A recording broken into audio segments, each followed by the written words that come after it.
Cool. Hey man, once again. How's it going? It's going good. It's going good.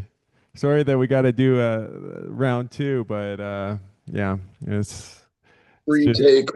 yeah, now I know what to do and that if it automatically ends, it has a huge mental fart and can't recover the recording, so we won't do that this time.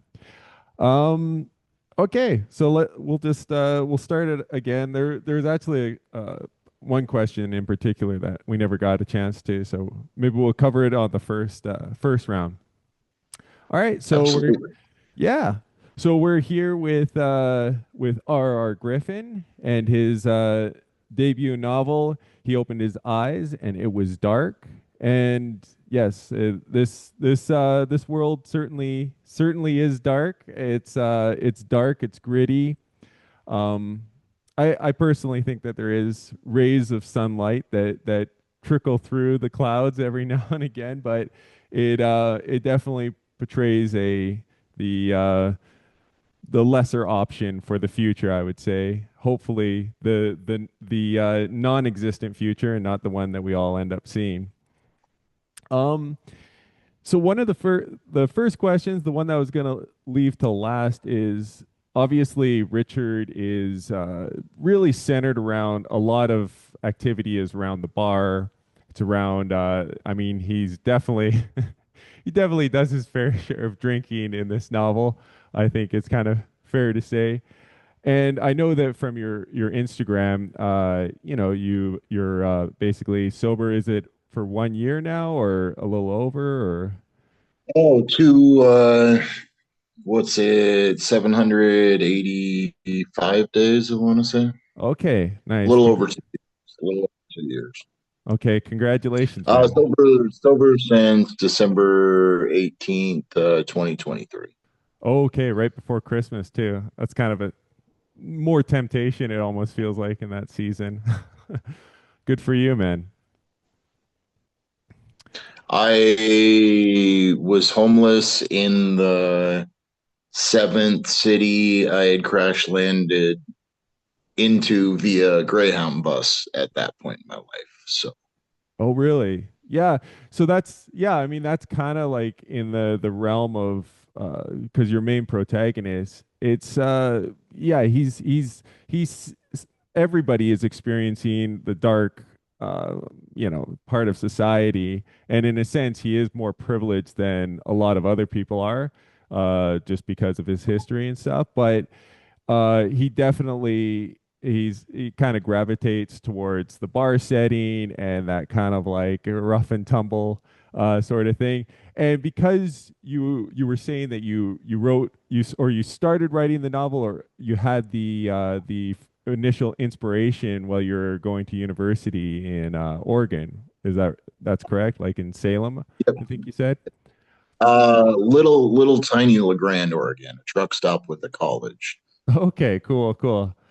And so it was there that you kind of like, because a lot of the stuff is I mean Richard is going to a school for it I guess it deals in upper and lower middle management in this university. Upper middle management, middle management, lower middle.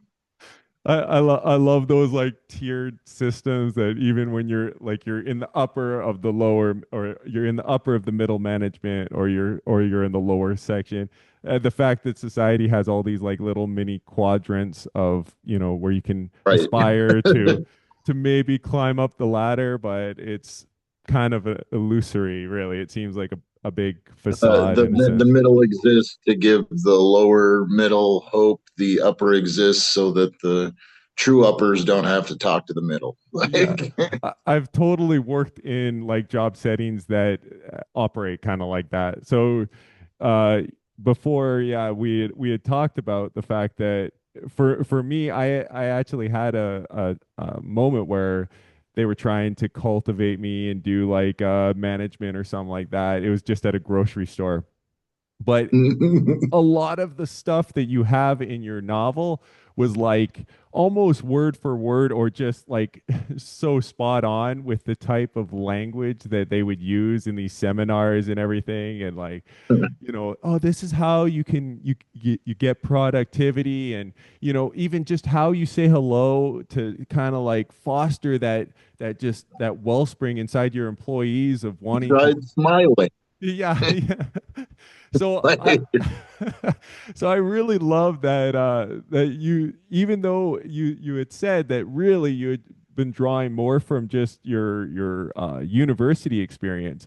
It's amazing how that language that's used in university also correlates to the corporate jargon, the corporate, I mean, they're all interconnected really, but it's so interesting that just from that experience, you were so spot on. And back to the when I was at university there, it wasn't that that was the majority of my classes. Again, like I was never in a business program. I was so maybe I just kind of imagined the like, for lack of a better term, like meathead jocks that were sliding by in a business program that like I kind of just assumed that that was their curriculum because I'm like there's no thinking going on in this department. But That's a good guess. the yeah, that writing that that's what education had become again is sort of just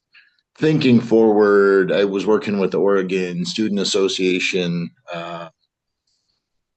at that point, which was the grouping of the student unions throughout Mhm. the different colleges and community colleges in Oregon. And we were looking because of a lobbying thing we were doing in Salem. We were looking at budget numbers in 1991, about 70 to 80% given on depending on which institution you were looking at. Yeah. The budget 70 to 80% came from state and federal funding, and the other was made up by tuition and like alumni contribution.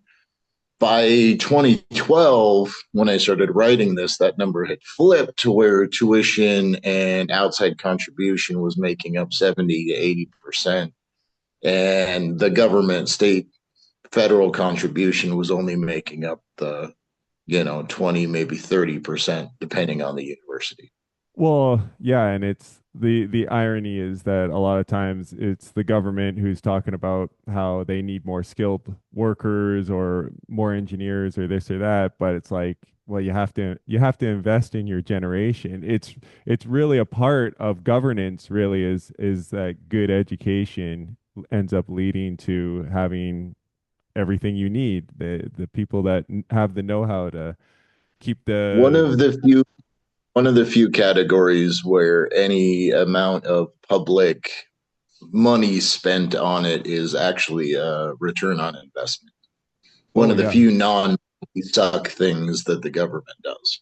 100%. I mean, you're any country that kind of avoids the education is just a couple decades away from a major downturn, in my Slippery opinion. slope. Well, and that's where just seeing that rate of tuition paid contribution isn't going to be sustainable. Not enough jobs for people to take out that kind of money. So eventually that's going to, I mean, either we as a society step up, start making those contributions, or corporations, colleges are just going to have sponsors and Yeah. they're going to want people to be learning the same things that you get in those leadership seminars at any kind of corporate.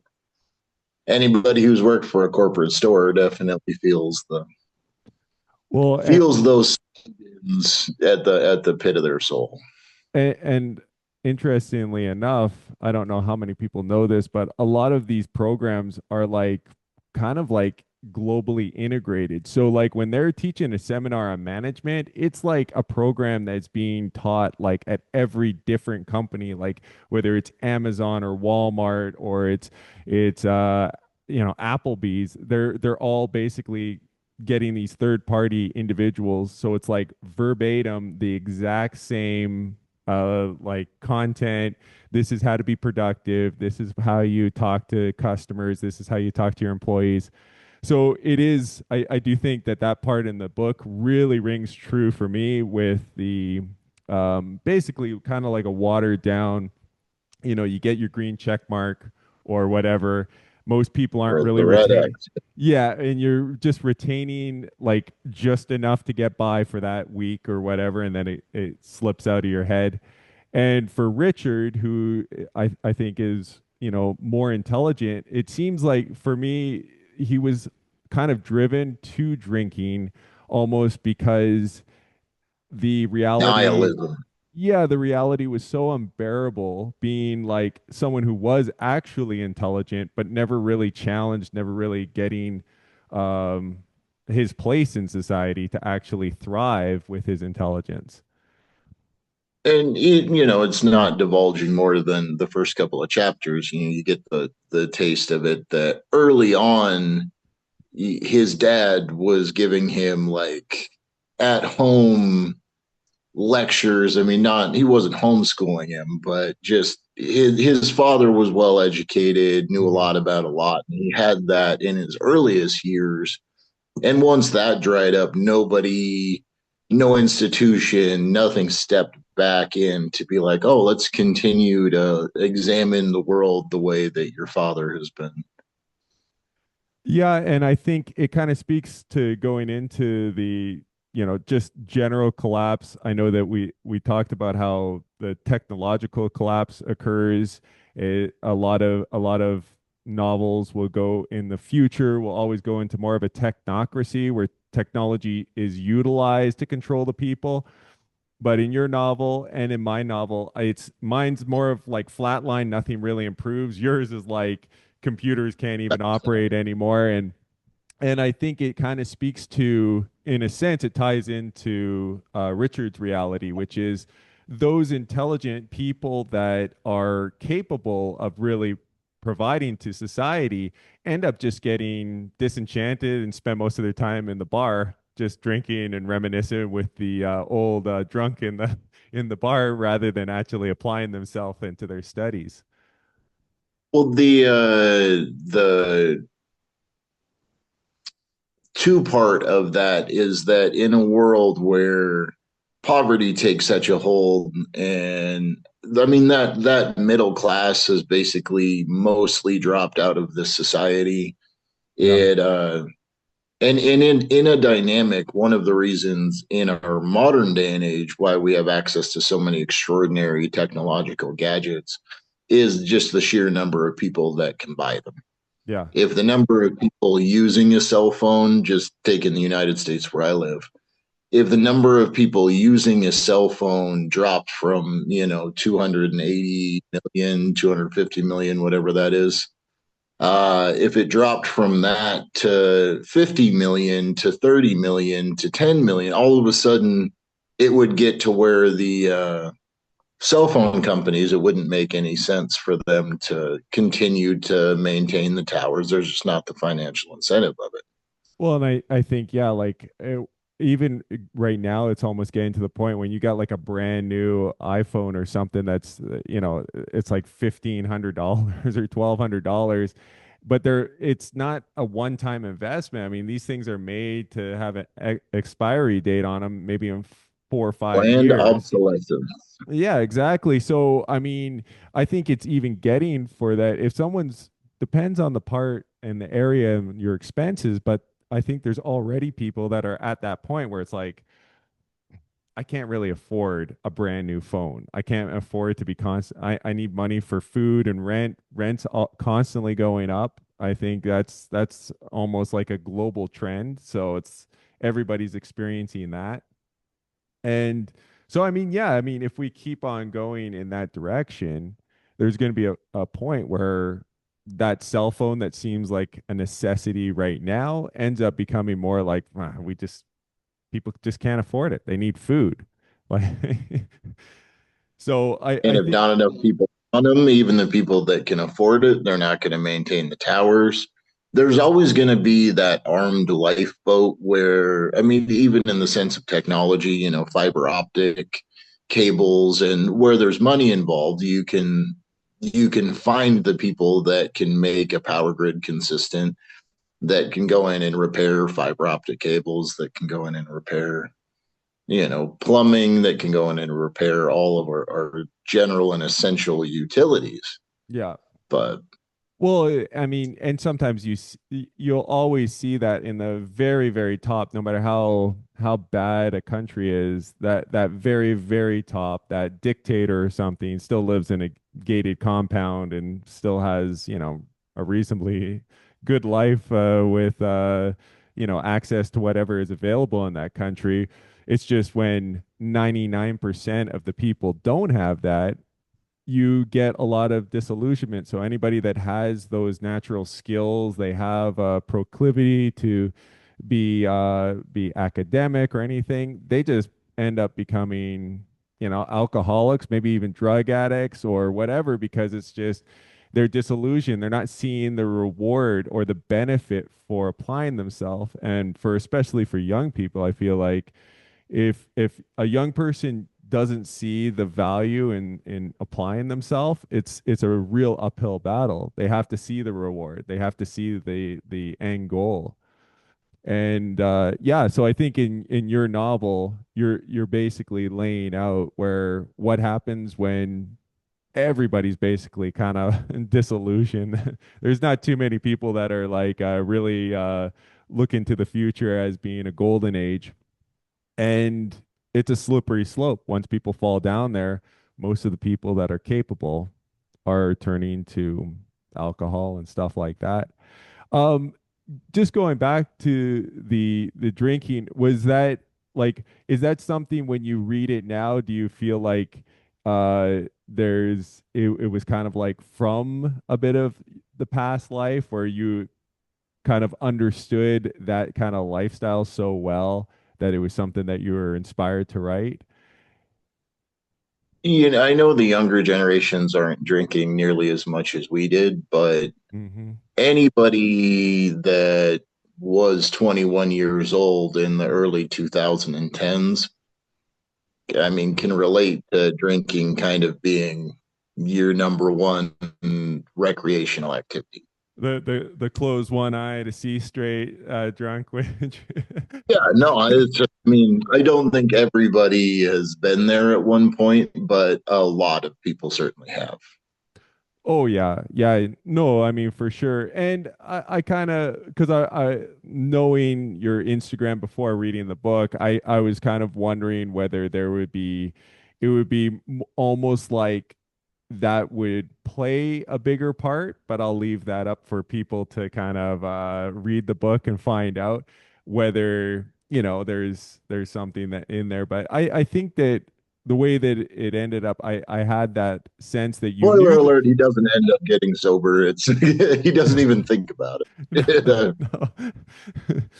But I like that. I like that because it shows your capacity for you're writing from personal experience, but it's not a one for one. It's not like this is my life and take a look in the lens of a fictional novel. You are doing things in like it feels metered out for the character. It's like what's plausible for this guy and his lifestyle. And yeah, so I like that. I really like the I and I said this. I really like the ending. I thought that it's kind of a fine line to do. Sometimes there's a temptation to maybe put like a big giant bow or ribbon on a story, and have like a level of finality. And I think that you walk that fine line of it had a satisfying conclusion, but it didn't feel in any way forced. It didn't feel like it was you were trying to, just okay, well, let's wrap up this story now and move on to the next one. It just felt like it was the perfect place to kind of just stop it, and the mind wants to carry forward and think more about the characters and where they're going, what's going to happen, but it also is that good like end place where it is really the next chapter of their lives, which is a great place to kind of end a story. So I really enjoyed that. I think I I want to just make sure that we're not going to be running over our time on this one. It's but yeah, I think because we covered the, I mean, also the pollution in the in this story. It's we've really effed up the planet in that sense as well. And yes, you created a dark and gritty world. It's kind of like almost a warning for if policies continue or society continues in this vein, it's it's almost an inevitability. Well, I lay it out in the author's forward. Um, the overall point of the book is to paint a world that is close enough to ours that people can see that like this could really happen. I mean, it's not in 2026, it's not completely far fetched, but the reason for leaving it at a spot that I mean it is definitely an ending, like you said, but it does allow the person to sit, think, reflect. Like the I don't try to force a solution on people in within the context of the story. The story Mhm. plays out. They didn't want to insult the reader's intelligence by telling the reader what to think. The narrator, I ended up moving what is now the second chapter to the second chapter from kind of the end of Act 1, uh, because when I Oh, was reading through it, I didn't want people to mistake the voice of the narrator when he was narrating Richard as my voice or the objective narrator's opinion. right. That Okay, yeah, uh, yeah. as you go throughout the book, it narrates a few different characters, and the narrator changes because how I write it, I hold true. The narrator is narrating it from that person's point of view. Yes. There's not this omniscience, there's not this all-knowing narrator that breaks the fourth wall and gives you any like expedited information. The narrator is there to show you from their perspective. It's what that person knows, what that person is thinking, what that person is doing. Right. Yeah, yeah, yeah. No, it was a part where I definitely I think it maybe happened three times, or I'm not sure if it was three or twice, but yeah, you kind of were, it was the same timeline, but it was like one perspective and then another perspective on that same scene. And yeah, I mean, I think it gives it's it's an unique style. I mean, I think there are versions of that occasionally people do, like where it's like multiple angles. It and but it is it's not often used, I would say. But it does, yeah, it does the job because there are things that a person can miss, especially from what could seem foolhardy to one person and for from one perspective seems heroic and the right thing to do from another perspective. So yeah, It we yeah, get it would be huge spoiler alerts, but there is oh one yeah, moment where yeah. there does seem to be an unreliable narrator because it is from two distinctly different points of view. Hmm. Um, and that I am blanking on the original.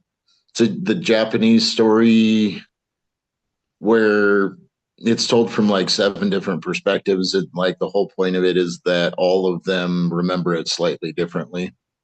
Ah, yeah, yeah, yeah. I'm not sure if I'm not sure if I'm familiar with it, but I'd be curious when Blanking you on the do word. think of it. I'm curious to know what that is because it sounds like an interesting concept for a novel, just But yeah, because of the how memory and perception can change based around a person's own bias or just what they pay attention to in the moment. Some people like are paying, they're looking this way while another person's looking that way. They're not even listening to the guy talk, right? no two people see it the same. But yeah, Mhm. the whole point is to get people thinking if that's what is at stake. where do I fit into the current world to try to make it the point of this book. I have one in the wings that I'm about a third of the way through. They're non blanket on that word too. Not related. Yeah, they're Yeah. kind of like, I think you were telling me it was like it's still set in the future, but from a kind of like a completely different angle of the future, right? Yeah, Uh, it and then the third one dips into a completely different area, all different characters, completely different story, but the underlying theme being that if you put off reform, if you put off change, if you put off addressing the hard things that would only take a small amount of time out of each and every one of our days, eventually there's a price to pay for that apathy, for kicking that can. The longer you put off doing the difficult thing, the more dynamic the difficult action becomes in the end. for sure. I think for me it seemed like, as far as timeline goes, it almost seemed like Richard's dad was kind of like in our current time. That's kind of roughly. So it was like the actions that his dad maybe was trying to do was more of like something that would is like what our option is right now.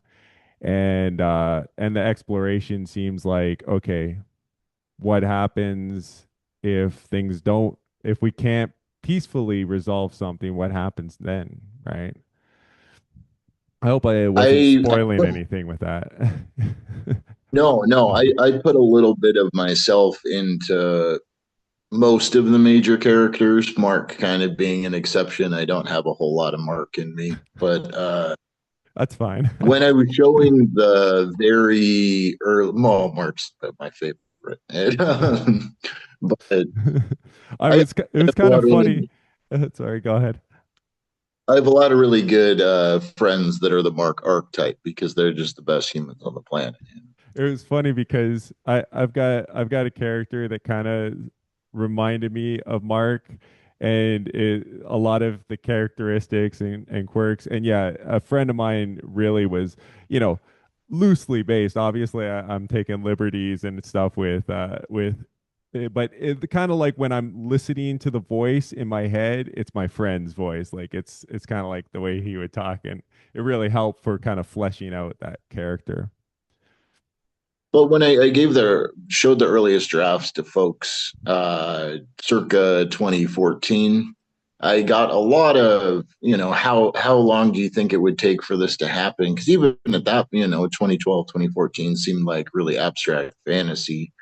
And I mean, I was like, this literally could be 2030, no problem. I mean, Yeah. it I went much more likely, even at that point, I'm kind of writing this from we're living in the times that Richard's dad talks about.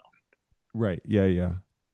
That was the kind of, I think I said this on an Instagram post recently, that like if I had a kid a year from now, you know, by time that kid 25-ish years from now, by the time that kid was about Richard's age in the novel, it's completely realistic to think that the world might end up coming to be like that for them. Yeah, and I think it kind of, while you were talking about, kind of made me think, because you're talking about kind of hitting some, low times in your life, but I think in some ways we get this bias thinking that the people on the top are the best to know where the problems lie in society because they're in the know. But in some ways, they're also living very privileged lives. So they're very separate from the cracks that are forming in the foundation. And it's those people that are on the bottom of society that actually have kind of like a better perspective of all the cracks that are down at the base of the pyramid and what is potentially about to just give way. Where being fairly educated myself, having gotten as far into the recessed crags of society, I mean, I spent a year living in a shack that I'd built out of pallets. Uh, Yeah. Pallet floor. The bed was made of just cardboard flattened out and laid on top of itself. And being able to see the struggles, not just like as a voyeuristic, not in like a journalistic, wasn't there for a story. That was my life. I lived it. And getting that understanding of the systemic barriers that face people and just how bad it can be. Yeah. I think a lot of people don't understand that, it really is just one shitty week away from that cascading into being your new reality. The Yeah. stories I would hear, all the places I went of how people ended up in that same life, it's wild. Oh yeah. And a lot of people have this illusion that it's just about hard work. And, I've met so many, like, I remember meeting, there's this one woman in Florida, and she was like 79 and she's working at Publix or whatever, the grocery store chain down there. And it was just like, you know, the pension wasn't enough. And she's just like plugging away at at 79, worked her entire life. And, it's just, it can be just that easy to kind of like, if you don't have a nest egg, you didn't like invest properly, blah, blah, blah, you didn't buy a house, you could be kind of left high and dry just going from paycheck to paycheck. There's a layer removed from that until you have walked 7 miles one way to use a gift card at a restaurant and then 7 miles back. Like, I mean, working at that age, yeah, just to make sure you have a place to sleep.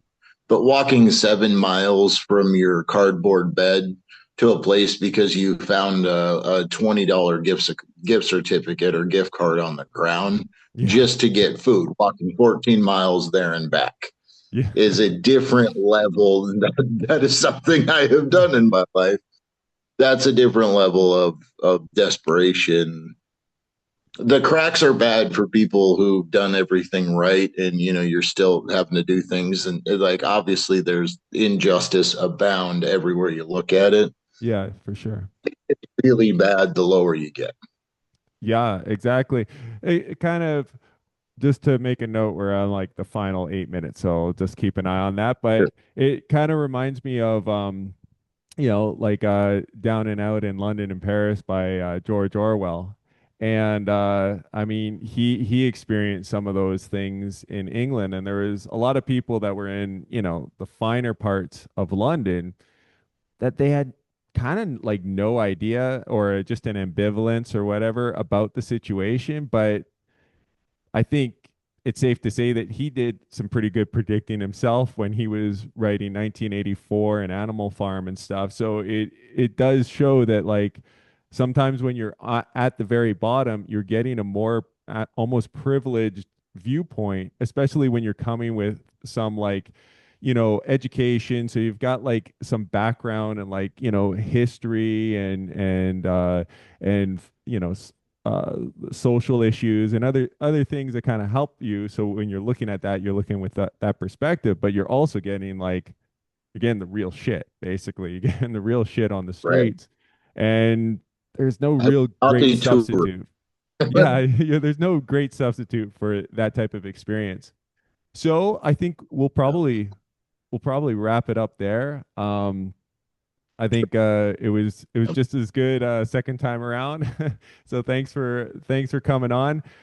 So your book once again is He Opened His Eyes and It Was Dark, and that's available on Amazon. It's available. You can order it in Barnes and Noble, any other bookstore, because he's on Ingram. So it's, basically you could walk into any bookstore there and just put it on order, and they can order it in within like a week or something. So yeah, definitely go check it out. And I'm looking forward to seeing what you got next in store and seeing your second novel. It's going to be exciting. So we'll definitely keep in touch. And I think I got more to, Absolutely. Thanks I got for more having to me. talk about too. So I mean, if there's ever ever a time you want to do this again, Right. we'll Part two. Part two. you bet, To you be an bet. All right, so absolute. So we'll end it here, and I we'll have it this time. I'm pretty sure because there's no hiccups. So I'm gonna end it. So all right, man. We'll talk to you soon. Maybe we'll try to do some on Instagram as well. So all right, Sounds man. good. Have a great rest of your day. You too.